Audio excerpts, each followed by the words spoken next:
Hey, Aaron Oberholzer here for C3i Wedge, and we're talking short game with the C3i Wedge.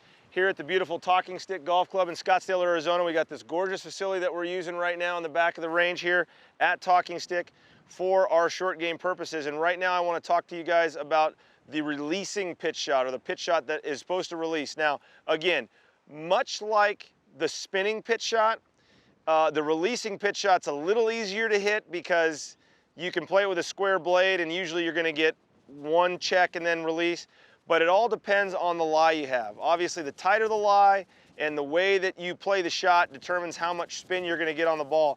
But the releasing pitch shot is, I think, more of a standard shot, an easier shot to play for most of you amateurs out there. So basically what you wanna do, it's a standard pitch shot, and you're trying to keep the blade as square as possible. And you're basically just gonna hit a standard pitch shot grass-wise. Now again, the tighter the lie, the more spin you're gonna impart. The fluffier the lie, or the more the ball's sitting down, the less spin you're gonna impart on the ball. So you have to gauge the lie as you see fit for this. But the basic kind of releasing pitch shot, let's say you've got a tight lie, you don't want the ball to spin a lot, and you're trying to get it to go. So the hardest thing to do for a lot of amateurs who are decent with their short game is take a lie that they know is gonna spin, but yet have the courage to hit it hard enough to where it's gonna check properly and then release. Well, there's a way to alleviate that to an extent.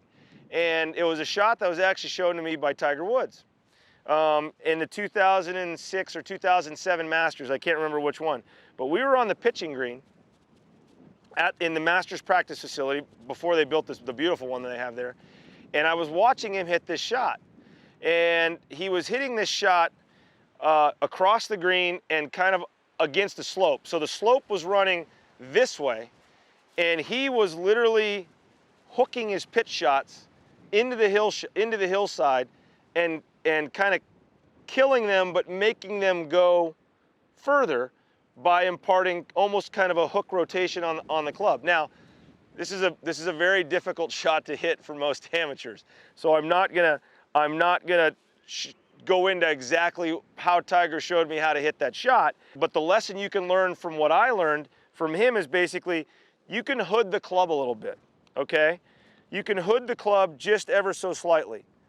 You don't have to keep it square, but when you hood the club and you come in square like that, just slightly, the ball's gonna start off left and low, but it's not gonna spin as much backspin. It's gonna actually wanna jump over, and the ball's gonna wanna release up the green. So a lot of you guys who come up short on greens and have real steep greens or green complexes, and you've gotta get it all the way to a back pin, and you're like 3 to 4, 5, 6 yards off the front of that green, and you've got a pin that's on 25, this is a great shot for that situation, okay?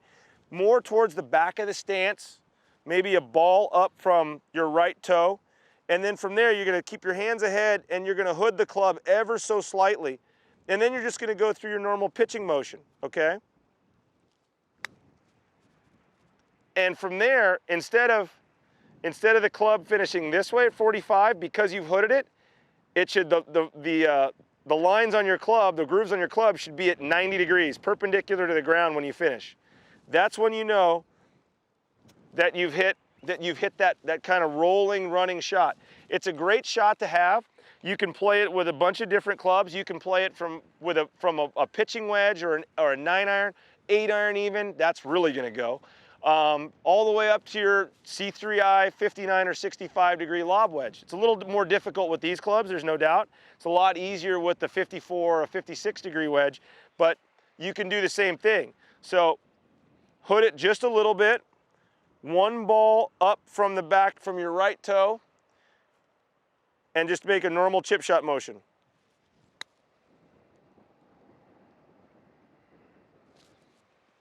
And that ball's gonna roll out.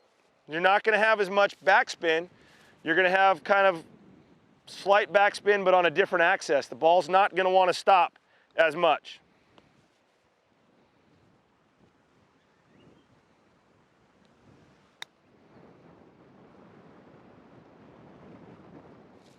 It's a great shot to have in the arsenal especially for the 8, 9 wedge, gap wedge, all the way up to 56 or 54 to 56 degree. Once you get to the 58, 59, 60, 65 degree C3i, that's going to be a little bit more difficult to get the ball doing what you want. You can still do it. Not saying you can't use it, but it's going to be a little bit more difficult to get the ball to release, because that's not what those clubs are built for. Those clubs are built to get the ball up high and to stop it softly and impart a little bit more spin on it. But give this shot a try. Work through your whole short game set. Work through all your wedges. Work through your short irons, trying to impart just a little bit of that hook spin on it. And I guarantee you that when you find yourself with that back pin and you're just off the front of the green, this is going to be a lot easier shot to hit, and you're going to have a lot more success getting the ball to the hole with this method.